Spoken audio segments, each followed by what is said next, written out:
You have to have at least 50 to 100 million under management. No way. I don't think that's even I don't think that even causes a banker to blink. Like that is Yeah. just that's still zero money. Like the dollar amounts that they deal with are so much larger. Welcome back to To Harvest, a podcast hosted by me, Paige Finn Doherty, with founders, creators, and investors. Today, I'm super excited to be joined by Yasmine Lacaillade. She's the founding partner of Sinefine, and she also helped raise over $2.5 billion at Drive Capital. So I think we're going to take it a bit of a different direction today and talk a little bit about the SVB situation that happened recently and its broader impact on the ecosystem, and then also Yaz's experience building both Drive and Sinefine. So Yaz, welcome to the show. Thanks for coming on. So excited to be here. Thanks for having me, Paige. Of course. Okay, well, we were chatting a bit before the show about how in New York you're walking down Park Avenue and hearing rumblings of SVB.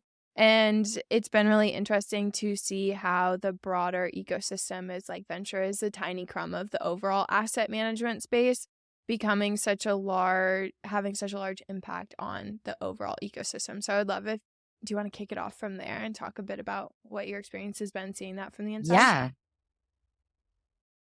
Yeah. You know, what's really funny? I was walking down Park Avenue and I had just finished listening to one of your podcasts because I was like, Ah, oh, I'm going to go on your podcast. I need to hear the last episode. So I make sure I don't say all the same things as Erin, who is a super, super cool woman who I actually recently had the pleasure of speaking with at Pivotal. So I literally took off my headphones and I'm walking down the street and Park Avenue. I lived in New York for 5-7 years. Can't even remember.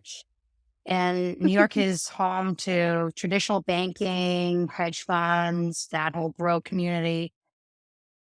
And I was so surprised that everyone I was walking by was either talking about like Facebook or big tech riffs or SVB or First Republic Bank. And what dawned on me, or didn't actually dawn, I mean, is very crystal clear to me, but I'm happy that the world is actually waking up to this is, tech is one of the most important elements of our lives today. And to your point, while, we spend a lot of time at the super early stages of technology and things that'll fundamentally change our lives 10 years from now, we forget that,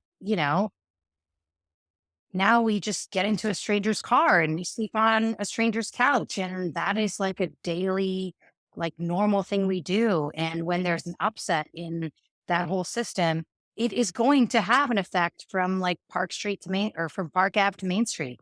And so while, SVB might be seen as this, you know, esoteric venture bank, it actually has a huge impact on our society. And therefore, I think it's really crazy that traditional banks, like when there was a run on the bank a couple of Fridays ago and SVB declared bankruptcy and the FDIC stepped in, I was convinced that JP Morgan was going to come in and swoop in as the white knight over the weekend. And when they didn't, I was really disappointed and really upset because for two reasons. One, I was like, man, my initial reaction was, what a waste of an opportunity for JP Morgan to get deeper involved into, one of the fastest growing financial services industries. And then B, that like traditional banks did not want to step up to get involved. And then I started thinking about it more and I'm like, it's probably because they just don't make money off it. They don't make money off fund lending and they're not willing to take the risk. Yeah. Yeah, at that point, I feel like it's really interesting because a lot of the articles out there were talking about like, oh, why are all of the tech startups and funds banked with this bank? And the reality is like, as most of like the big banks won't bank funds unless they're like 50 to 100 million, Correct. which is not the reality for a lot of emerging managers that are, managing somewhere between 10, 25 million. Can't even get an intro at some of the big banks. And then for startups, for them to take out a line of credit, they have been, and like additionally, like SVB provides mortgages to founders who have traditionally not been able to leverage their Mhm. equity in companies For to sure. have mortgages, provide for their families in that way. And so I think it's really interesting because SVB was portrayed in the press as very esoteric and kind of like old. It was just like, why is all of tech banking here? And the reality is like they weren't really allowed to bank other places. Correct. And yeah, so I feel like you've had experience with this because you've worked in both PE and venture and been on the other side of the table. So I'd love to hear more about like that. Yeah, I think, look, first and foremost, you're absolutely right. You don't have a choice, right? Like Yeah. there aren't 10 banks for you to choose from in terms of who is going to provide your fund, your personal and your portfolio company's credit needs. Hmm. I think that it's actually way worse than funds that you said, okay, you have to have at least 50 to 100 million under management. No way. I don't think that's even I don't think that even causes a banker to blink. Like that is Yeah. just that's still zero money. Like they're the dollar amounts that they deal with are so much larger, which is why, by the way, the private wealth management platforms are a great sort like new LP base, but that's a story for Yeah. another day. But the dollar amounts are so much bigger that they don't, or whether it's from PWM or for investment banking, this doesn't really appeal to them. Nor does anything short term, any short term credit Hmm. lines, they can't make money off of because the scale isn't there. And anything long term, they just don't think it's worth the risk. I mean, they rather go give Caterpillar a loan because they can Yeah. go sell some ditch diggers if they need to. And tech is it's a different beast. And I do think like specialization, I'm happy I can make you laugh. Specialization is actually fantastic. But I think that maybe it means that, a tier two, tier three bank steps up and sees the opportunity to become another venture bank, and maybe not just one, maybe there's several. Because I think what the problem is isn't that the traditional banks need to start banking emerging managers or venture managers or just Hmm. taking early stage tech risk, but someone needs to. And so either new banks have to be created, which is a very, very hard thing to do, You think about or like banks that have someone. all the establishments. Yeah. What Yeah, about like someone like for okay, well, I think this is like an interesting topic, but everyone over the weekend suddenly discovered that the FDIC limit was 250K. And like as a startup or a fund manager, for the sure. existential risk is usually not how much money in your bank account is insured by the FDIC. That's not something that's like, top 10 concerns of running a company like that. And I think that that was really interesting where you saw companies like Brex and Mercury increasing their cash swap products to increase that insurance. But I'd be curious to hear your thoughts on how you think the neobanks like Brex and Mercury will have an impact on like the broader banking rails within tech. Like, do you think one of those could end up filling the space that SVB left? I actually think it's going to be more like traditional banks than the tech startups because, and this is where it goes beyond my pay grade. And the next call you should make is to like a fintech investor, Yeah. right? But I think that the amount of like, whether it's like the capital balance ratios they need or just the regulatory hurdles that you have to cross in order to have those sort of full lending capacities, Hmm. I think, you need a lot of infrastructure there and traditional banks like regional banks or, Yeah. mid-market buyout specialists are more likely to already have those in place. But again, I don't know enough about like is going on under the cover at some of the like the neobanks to know whether that would be something that they could do. I just highly doubt it. Yeah. Yeah. It's definitely going to be interesting to see how it plays out. I've certainly not heard any funds or portfolio companies Hmm. go to the neobanks as their savior. If you think about it too, it's like piling more risk onto risk, right? It's like, okay, that's not That's not helpful right now. And the reason it's not helpful is because I cannot go to my LPs and say, guess what, guys? I've replaced this flailing traditional bank with a high growth tech company. So please wire your money there. They're going to be like, get the fuck out of here. I'm just not going to write my capital call. It's like, that doesn't sound any safer.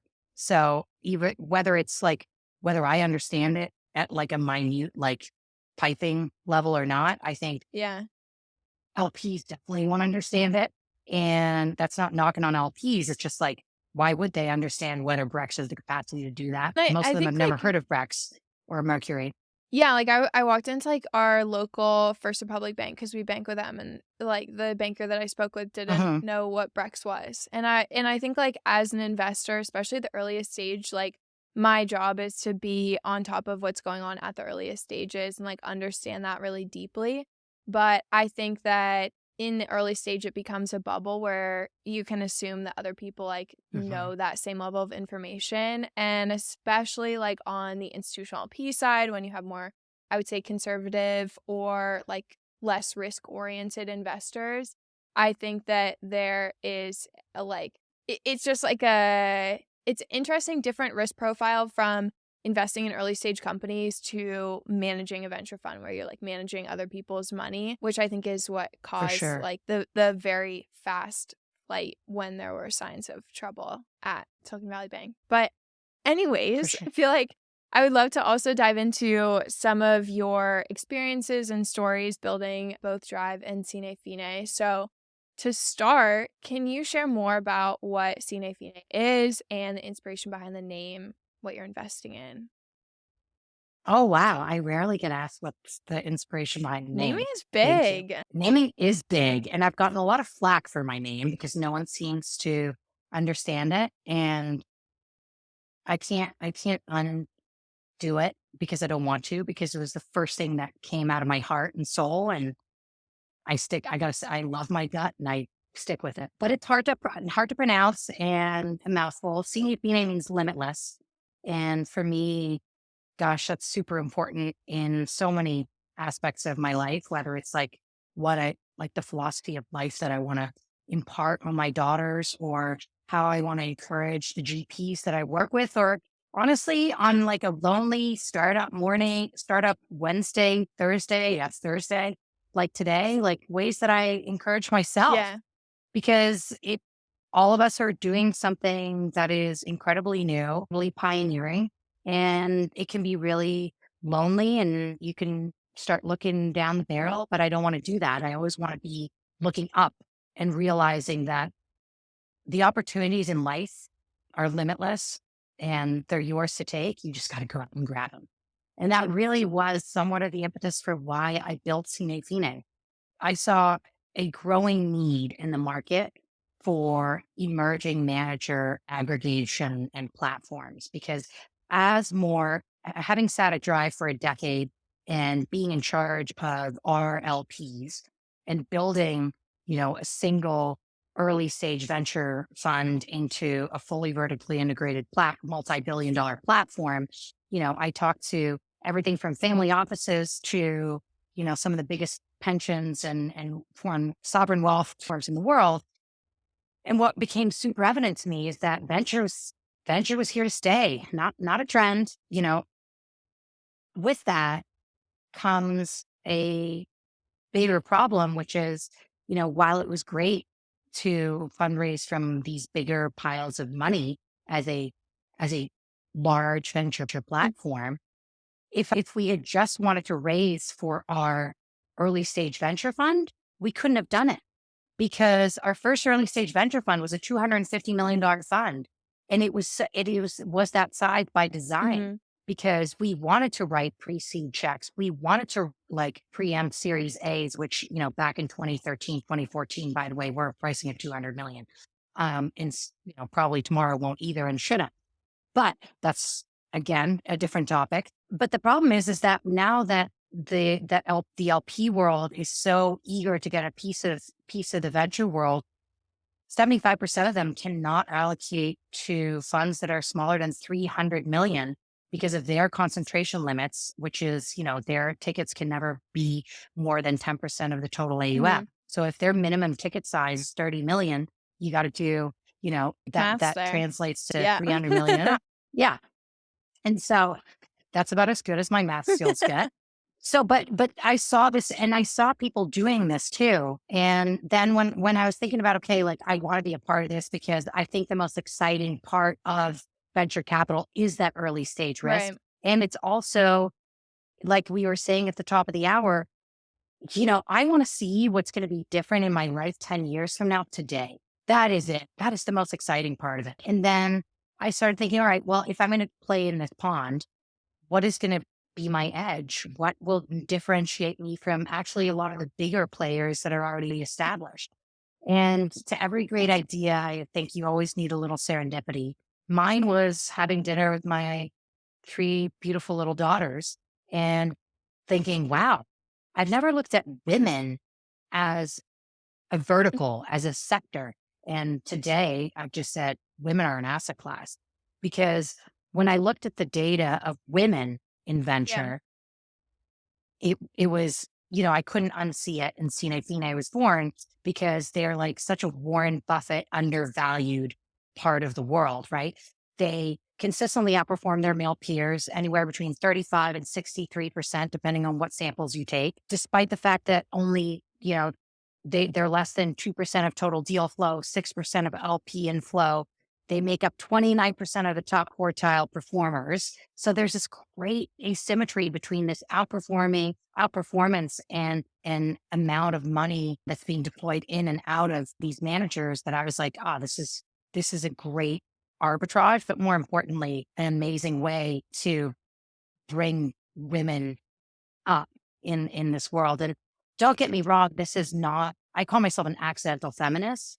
I'm in financial services because I understand my fiduciary duty to LPs, which is always provide for the highest absolute return and try to create that in the most uncorrelated, diversified way.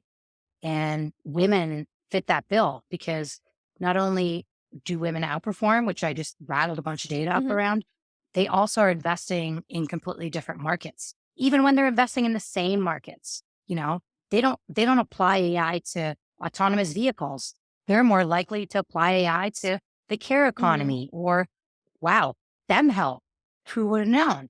Like there's even if they're looking at the same verticals, their output on it is super different and unique. And I'm not saying that's ubiquitous, but there is definitely like a good portion of the female led TAM that is going to invest or open the aperture of what is venture investable. Mhm. And I think that is super exciting and something that I want to prove out with, not just words, but actual content and actually working on a really cool piece on I that. love that. Yeah, I feel like one of the things that I was most inspired by was your like deep experience in PE and venture and coming to this understanding that women are an asset class and speaking so deeply and with data on that. I think that it's like a big part of the reason why I got into venture as well. I think it gets like a bad rap. Like seeing the outpouring of quite negative press after SVB as I would say, I don't know if it's a direct result, but it's definitely correlated to venture being a boys' club. I think it's an incredibly powerful tool for economic empowerment, but it is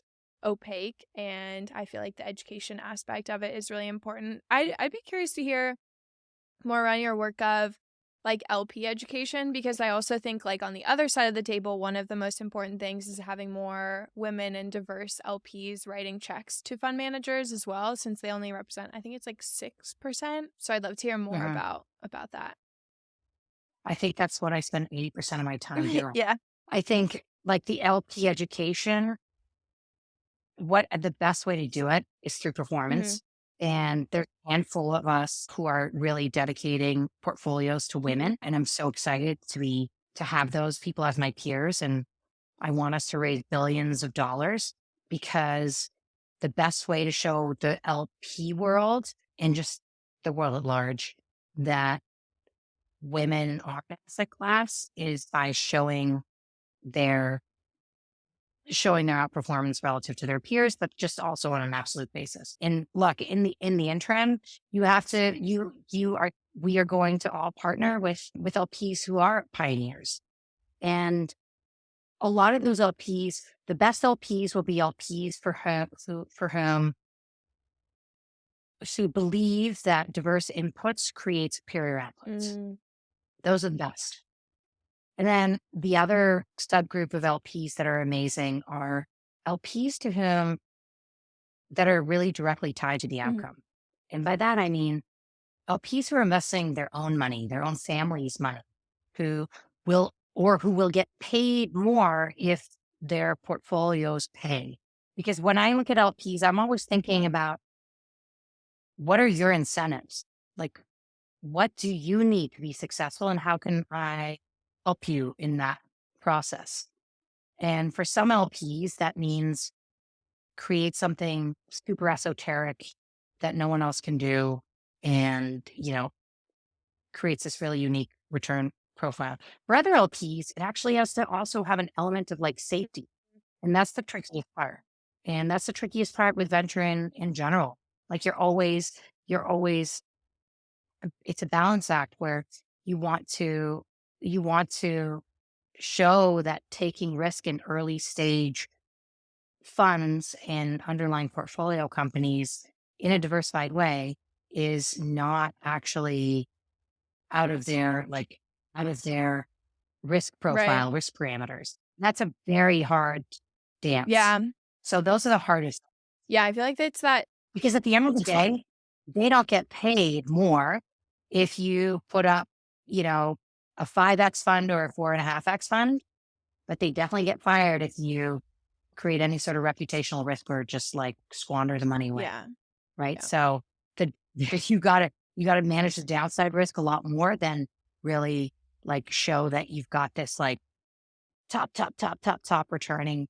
And so, I don't spin my message differently for different LPs. I find that not authentic, but you have to understand that different LPs have different motivations. Sorry. After No, you. I love that. I was gonna say, I think that's like just that dichotomy of you're taking extreme risk in investing in early stage startups, like, but it's diversified across that. And as a fund manager, it's important to, as you said, like ensure that like safety and feeling of fiduciary duty is like very clear to your LPs.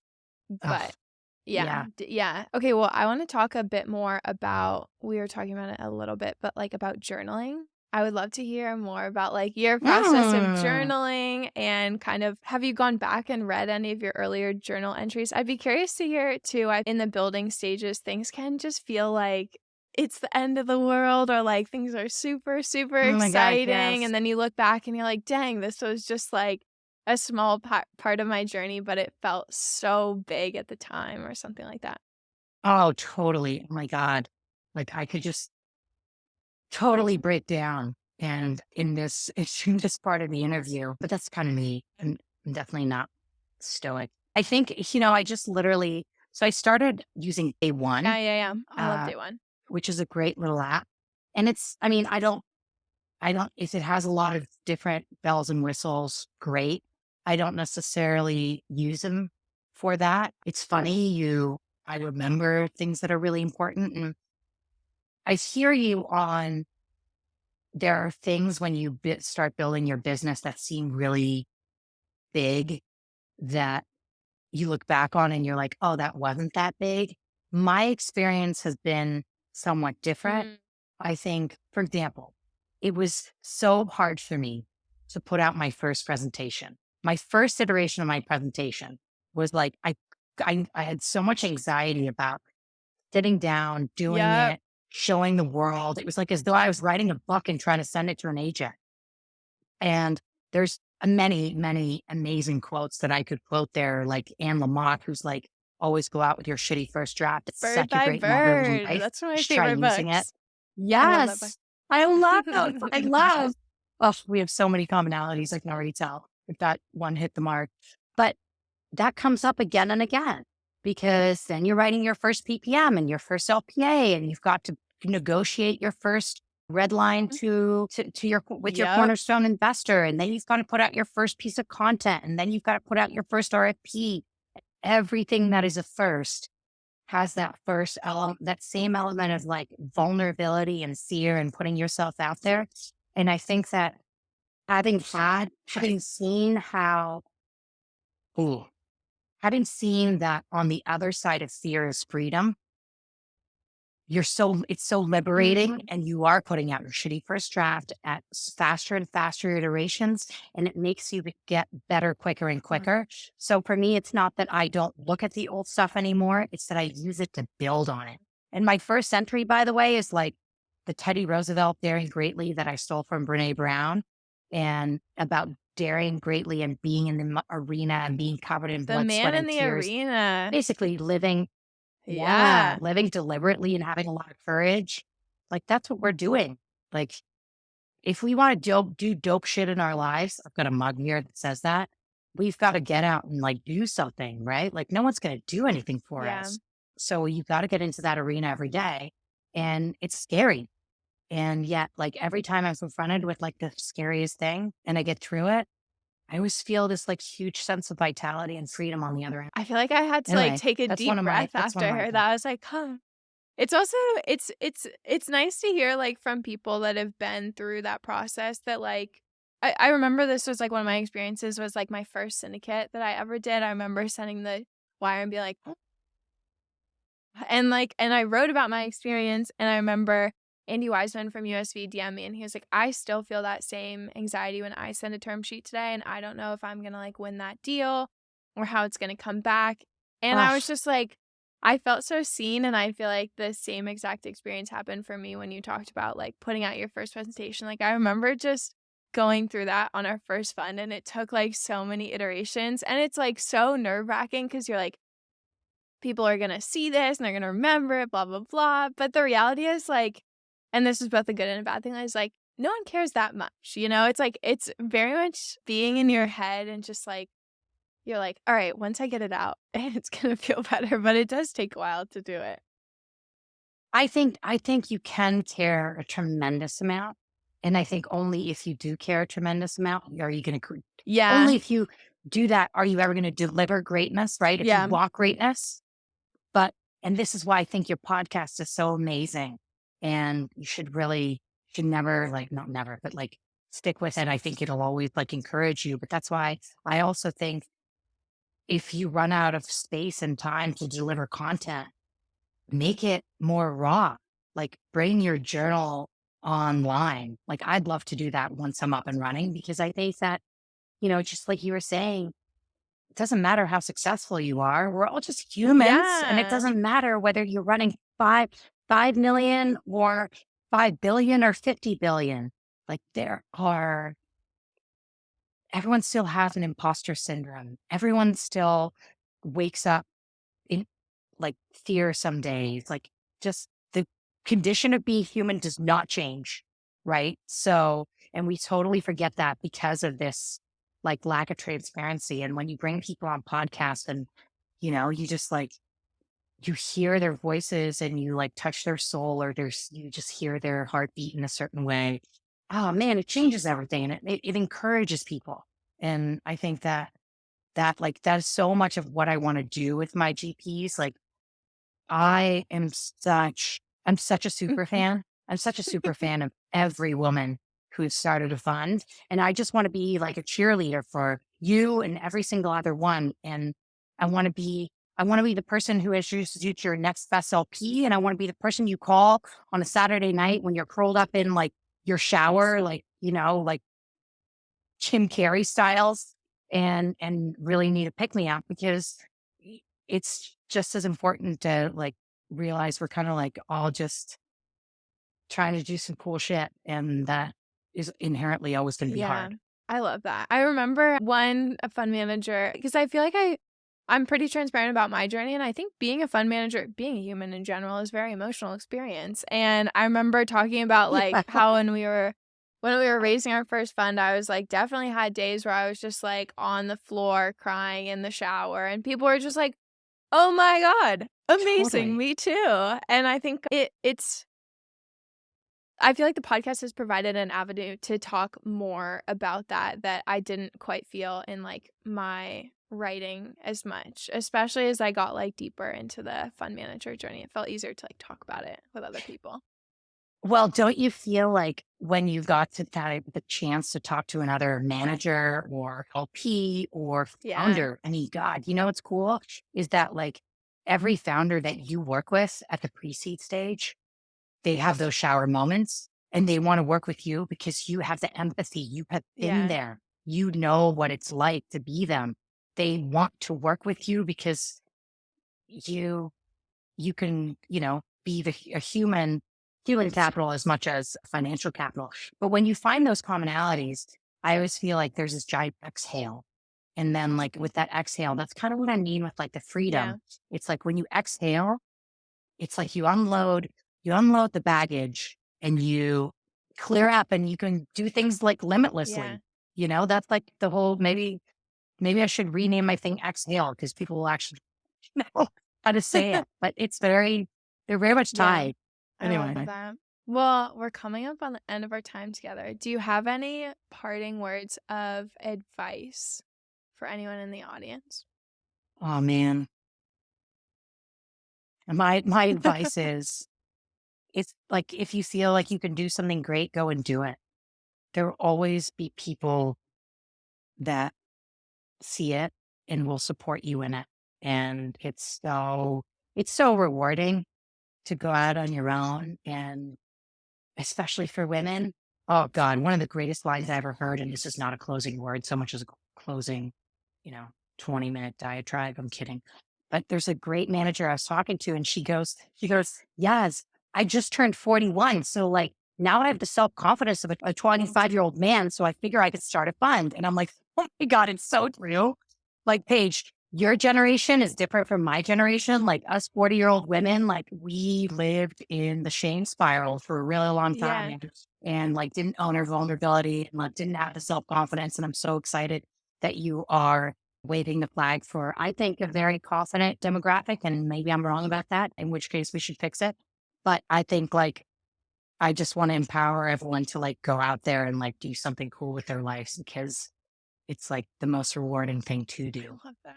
Okay, well, I had so much fun chatting with you today. I love that we started with an SVB Me shit too. show and then we transitioned into a very uplifting end. But in terms of, I'll link your socials below. So if people want to follow Yas, I'll link those below. And thank you so much for coming on.